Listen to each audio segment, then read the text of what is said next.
This happened when I was 15 years old. My best friend Anthony wanted me to come over for the night, since his parents would be gone all weekend. I rode my bike over and put it in his backyard before letting myself in through his back door. We played basically every video game he had from FIFA, all the way to Call of Duty with popcorn and other junk food spilled out all over the floor. As the night progressed, we moved from video games to watching half a movie and getting bored to doing prank calls. At close to 10 o'clock, Anthony made a few calls to different pizza places. When it was my turn, I just dialed a few random numbers in hopes to get someone at their house. On, say, my fourth attempt, I finally reached somebody. A guy with a deep and rough voice picked up answering with a "yeah" instead of a "hello." Anthony's laughing in the background made me stumble with my words mid-sentence, ultimately cracking up into laughter. I'd never done a prank call, so I sucked at it. The guy on the other end was silent. I regained a straight face and tried to continue with the call. It went something like this. Sir, would it be alright if I borrowed one of the wheels from your car? What's your name, kid? My name is Bob. Really, you sure it's not Anthony? It hit me like a brick. I looked up at Anthony, whose face was noticeably full of fear. I hung up the phone, not wanting to be on the line with whoever that was for another second. Anthony, who the hell was that? I asked him. I don't know. He told me, does your caller ID info display your name or something? No. It shows my dad's name. We hopped on the computer and did some research trying to figure out how it was possible to get someone's name through their phone number. It didn't make sense how he could get Anthony's name so quickly. He was way too young at the time to be on any of those personal information sharing websites. We ended up asking a question on Yahoo Answers since no one had a similar experience. The question turned up no answers. I suggested he call his dad, but he said he wasn't supposed to have anybody over for the weekend, so he didn't want to call. We planned on sleeping in the living room, so we just resumed watching the movie that we hadn't finished from earlier. Right after the phone call had left my mind, me and Anthony looked at each other when we heard his front storm door opening, and then the doorknob to the front door began to turn. It only was able to turn about halfway before the lock restricted it. Anthony turned off the TV, and I went over to the window to see who it was. I spread the blinds open. There was a tall guy standing outside. He noticed the blinds moving and turned to look at me. I practically threw the blinds back into place.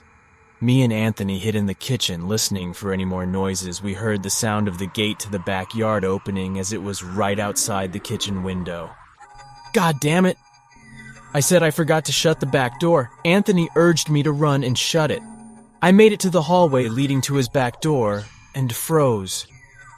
There was a silhouette standing outside the back door.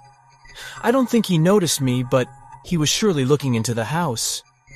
He opened the door and stepped inside.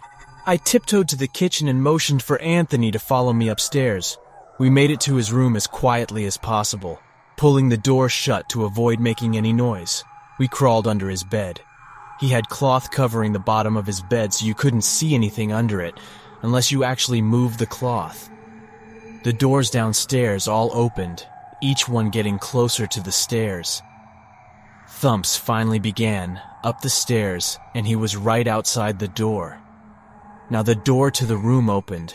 I could hear Anthony's breathing. It was too loud. Footsteps moved over to the closet, and then the closet opened. I could hear the coat hangers being slid around as the fabric of the jackets and coats rubbed against each other. Footsteps moved over to the bed and stopped. I felt like my heart was about to explode out of my chest. Anthony's breathing was too loud. I had to cover his mouth with my hand. Nothing but silence in the room. Now we laid still for so long, I almost thought he wasn't even in the room anymore. I moved my hand away from Anthony's mouth and whispered in his ear, "You think we can make a run for it?" He was about to answer when the most disturbing memory-haunting scream I'd ever heard filled my ears as Anthony was seemingly dragged out from under the bed. I crawled out and saw him struggling with the man. I desperately looked around for anything to use as a weapon. I settled with the screwdriver sitting on his nightstand. I hurried over to the man and drove the screwdriver into his back. He let go of Anthony as he let out a scream of agony. Giving us time to get the hell out of the house running onto the road would give away our position too easily. It would take too long to make it to his neighbor's house. We dove for the tree line in the woods and took cover behind a bush. Watching the house, the back door opened.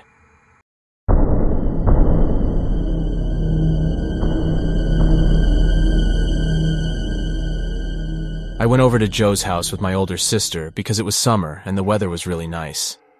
Joe also had an older sister who was my sister's age, and they were best friends. So all four of us were at Joe and his sister's house. My sister and I were going to stay the night, and Joe and I spent the majority of the day playing basketball in the driveway. He resided in a neighborhood that I would describe as quite average. There were a lot of other homes on the street, and they were all roughly the same size in terms of their home and yard. His backyard was not very large, but it was enclosed by a fence to keep outsiders out. Although I recall that we went inside for a bit to eat, and we were playing some video games, I'm not sure who exactly had the idea to sleep outside in tents. There was enough space to play catch and other games. Joe's family occasionally went camping, so they kept a few tents in the garage. I believe it was either Joe or my sister who came up with the idea, and Joe's parents also thought it would be a lot of fun. Joe and I would probably prefer to stay inside and play video games until we are too exhausted to continue. But we eventually came to an agreement. We all took 2 tents and set them up about 50 feet apart at the end of Joe's backyard. One for us and the other for our sisters. We also brought sleeping bags. Joe's parents built a campfire and enjoyed it.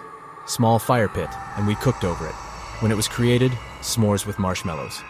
Astray, Joe's parents extinguished the fire and entered. It was then time for us children to depart, for Joe and I entered our tent, where I recall getting into our sleeping bags. For a while, we played on our Game Boy.